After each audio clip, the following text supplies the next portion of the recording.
Hey guys, so we're going to talk today about the three-pronged strategy that is formulated during the Truman administration. The first prong to our approach to the Cold War is going to be the Truman Doctrine. The Truman Doctrine is containment. So George Kennan and Dean Acheson really formulate this vision for what should be our best approach to the Soviets. And what is it all about? Well, George Kennan wrote an article in Foreign Affairs magazine in which he described a cordon of freedom wrapping around all the areas where communists existed. So, just like you would put something into a box, we're going to keep communism in a box. We're not necessarily going to go into a space at where it's firmly established and get rid of it. We're just going to keep it where it is so it can't spread elsewhere. Now, George Kennan and Dean Acheson are part of something called the Wise Men Coalition. This is just a group of advisors who were really very important during the Cold War. They're very pragmatic men who are going to shape how the United States conducts itself. There are more than just Dean Acheson and George Kennan. Another guy is called George Marshall, and he's going to be part of Pronged 2. We have something called the Marshall Plan. And what is this all about? George Marshall, as the Secretary of State, is going to oversee giving millions and millions and millions of dollars to countries that have essentially been left in ruins because of World War II. You remember, millions of people are dead. Everything is unstable. There's lots of deprivation in the world. And if you're going to contain communism, you can do things like in Greece and Turkey support people who are fighting against communists who are trying to go outside of their box and get into new zones. But another way that you can do it is you can just rebuild the countries who have people who might be, wooed by this communist ideology.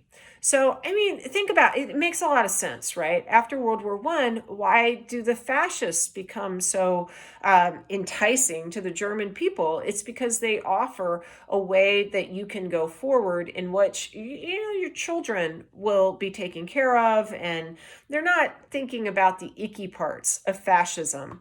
And people who look at communism are like, yeah, that sounds great. And they're not thinking about the icky parts of communism. So the Marshall Plan is going to give tons and tons and tons of money. We're going to rebuild even those Axis power countries that we were fighting. We rebuild Germany, we rebuild Italy, but we do have a caveat. You guys cannot have communist governments. So the Truman Doctrine is about containment. The Marshall Plan is closely related to that because it establishes influence in certain countries and says no communism can come in here at all.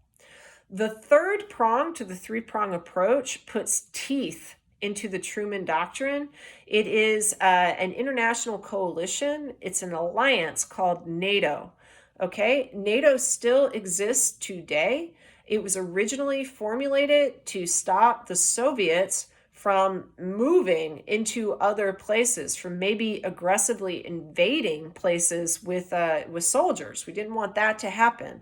So in the NATO alliance, if one country is attacked, all of them are attacked, and they will actually respond militarily. And as part of that treaty, all of the countries have to put a certain amount of money into their militaries so that they are ready to be called up if necessary.